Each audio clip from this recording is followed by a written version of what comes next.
Hey everybody, welcome back to our channel. I am back with a new video.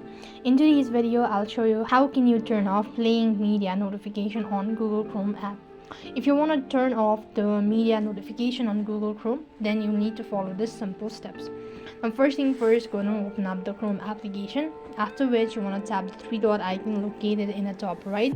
Then from the drop down menu, go to settings. After you go to settings, you could see all sort of information. Scroll down until you find notification on this page, after which you just want to go ahead and toggle the button for playing media, and this way you'll have successfully turned off playing media notification on Google Chrome. So that's how it works. That is all for this video. I hope the video was helpful. Make sure to like, share and subscribe to our channel. Thank you for watching. See you in the next video. So likewise, if you have any questions or queries regarding any of these, feel free to leave them on my comment section.